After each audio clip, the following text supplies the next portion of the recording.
I've done 3-hour specials for Comedy Central. Right. And I just now feel like I know what I want to talk about on stage.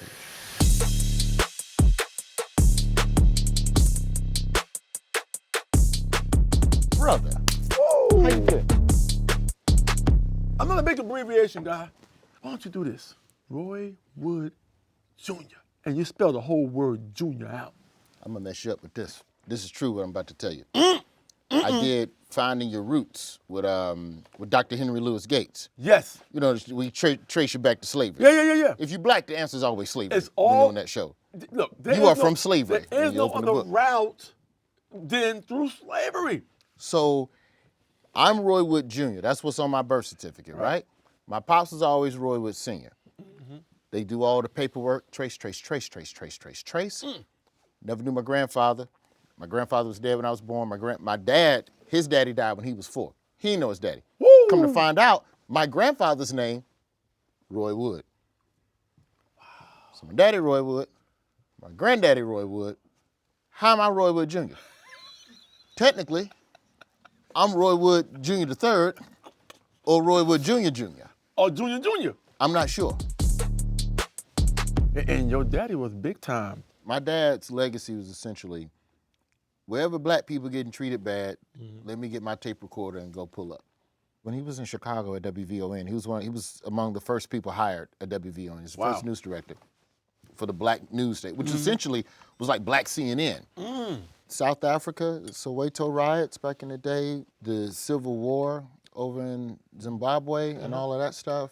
When you look at everything we do on The Daily Show, and especially, you know, I got to take my hat off to Trevor because Trevor Noah came in that thing and I come to him with some black ass story. Hey man, let me go cover the 20th anniversary of the Million Man March. Yes.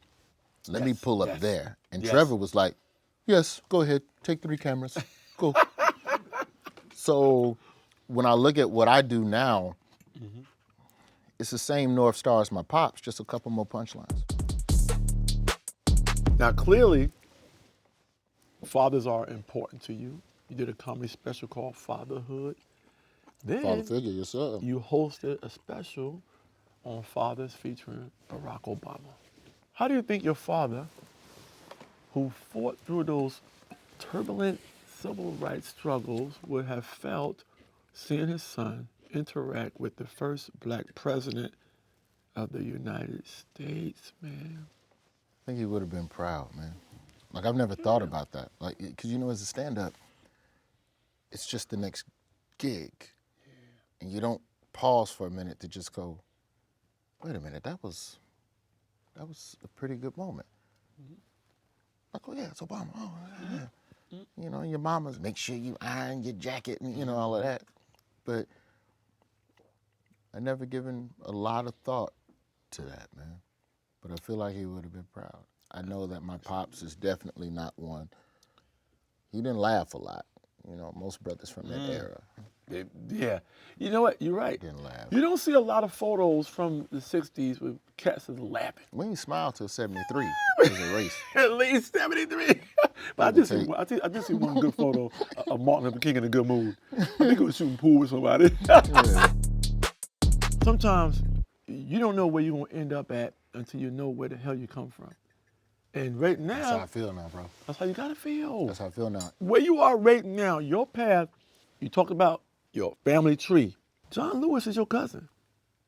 Found You that have out. pieces of this puzzle that make sense in your movement, where you end up at, and your journey makes sense, man. This is gonna mess you up. Let me hear it. So my mama's side all from Mississippi, Clarksdale, Delta, south of Memphis, blues country. I only knew that my father was from Atlanta. Born in Atlanta, went to Chicago when he was 4.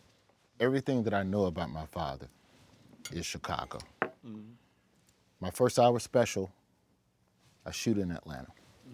No matter what, I always felt at home in Atlanta. Atlanta was one of the first places I started doing open mics at Uptown. And the Punchline. Yep. So I was at Uptown once a month to get booed on schedule. But I can't explain it. Even within the rejection, you still felt at home. Yeah. It's a black city.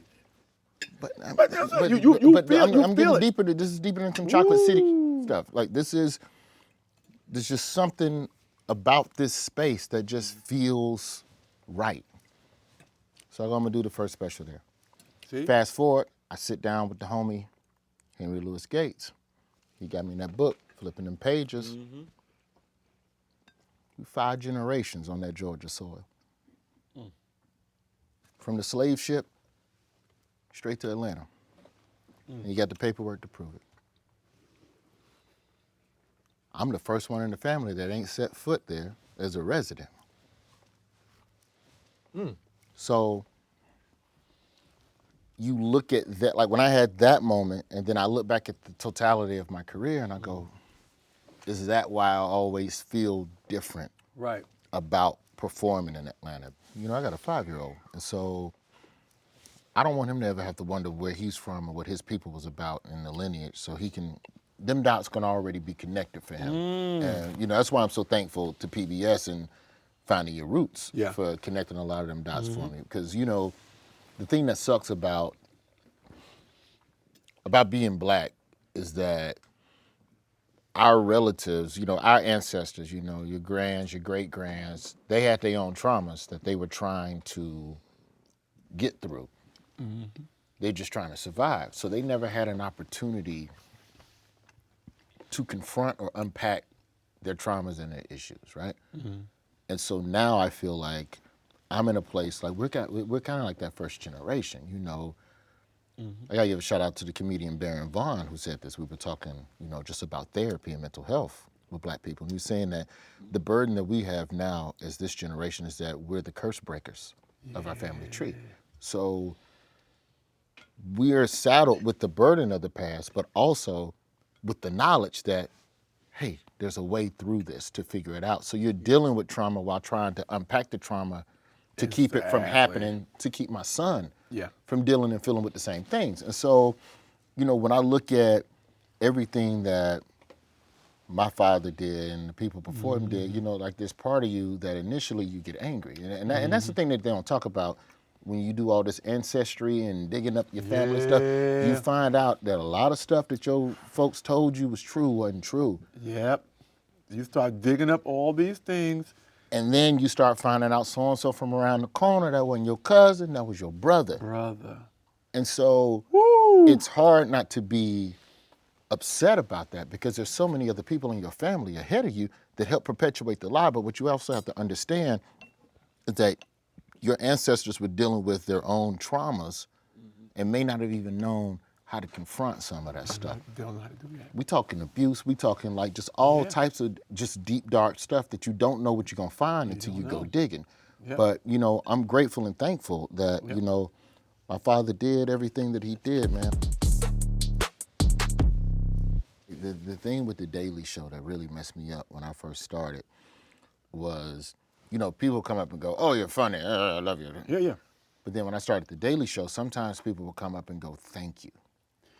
Ooh. And that's a different type of compliment. That's a different type of compliment. And so it reminds you that there are real life consequences to a lot of the things that we talking about on stage, that we making jokes about just so we can get through it together, et cetera, et cetera. But don't forget that this is for something far greater than you.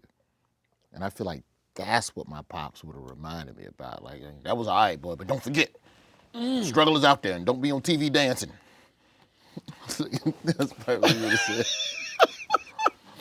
Bro, I gotta raise a glass for you, man. Because let me tell you something. We're still comedians. You know? Some of us are conscious comedians, some of us are slapstick comedians, but we are still comedians. And we are here to make sure people have a great time and they laugh.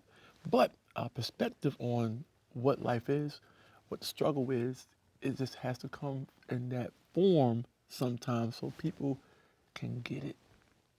We got to get it in the form that's not stressful, but respectful and understand where I'm coming from.